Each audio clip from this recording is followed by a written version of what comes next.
Amy Klobuchar. Thank you. Okay. This is so friendly, of course, North Carolina. I've never had people shake my hand while they're standing. So this is incredible. And this is an incredible moment for our country. And we've got a big decision to make. And for any of you that have been watching the debates, I hope you've seen that I have grit, that I started out with my announcement in the middle of a snowstorm with 4 inches of snow on my head, and many of the pundits predicted I wouldn't even make it through the announcement. I then went from there and made it through the summer, which they were predicting my demise, and then made it to every single debate stage. And did I ever make it to the debate stage?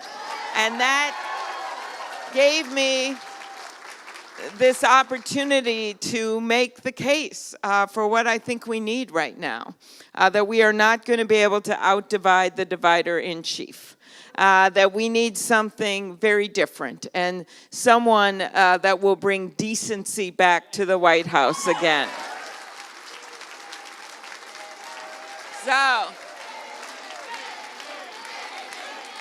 I have one in the most rural districts, in the most Republican districts. I have won against a congressman and 2 other people. In fact, everyone I've run against have left politics for good, which sounds pretty good for me. But I have won every time in Michelle Bachmann's district. So I just think that what you need to do is reach out to people and bring them with you and show that you're actually going to get things done.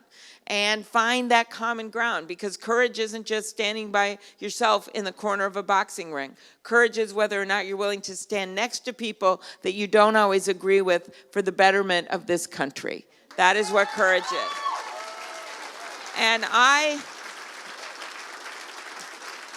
am looking very forward to debating Donald Trump, because I'm going to be able to say to him, you know, the middle of the country that you keep talking about all the time, it is not flyover country to me. I live there. And the people there are not poker chips in one of your bankrupt casinos to me, with everything from his trade war to how he has treated ag policy and the like. No, they are my friends and neighbors. And then I'm going to be able to compare our backgrounds, because you see, in the course of his career, he got $413 million from his dad. Me, my grandpa worked 1,500 feet underground in the mines in northern Minnesota. He saved money in a coffee can in the basement to send my dad to a 2-year community college. And from there, my dad got a 4-year degree at the University of Minnesota. And he then got to travel the world as a journalist, and he ended up covering the Vikings. And he ended up in the early 80s writing a book that is sadly still relevant today. This is a true story called Will the Vikings Ever Win the Super Bowl? And that is because we live in a world of shared dreams, that no matter where you come from or where you worship or who you love, that you can make it in the United States of America. So I figure that money that I got in that coffee can that my grandpa saved for my dad and my grandma saved, that was our family's trust.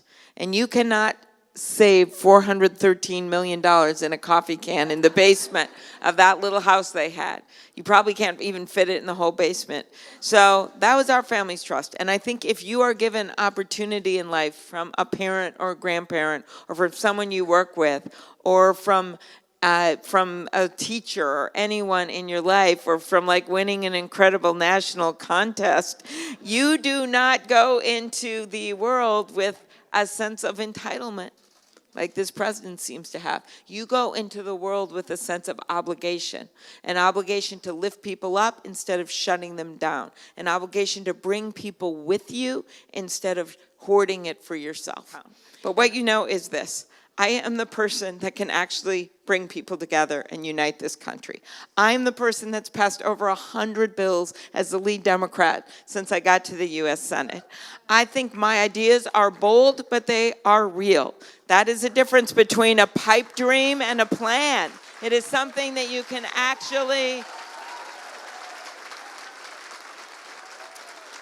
It's something that you can actually pay for and get done. And you are a practical state. And you know how hard it is to win these races and how important this election is to so many incredible elected officials and the future of your state, this great state of North Carolina. Thank you so much, everyone. Thank you, North Carolina. Thank you.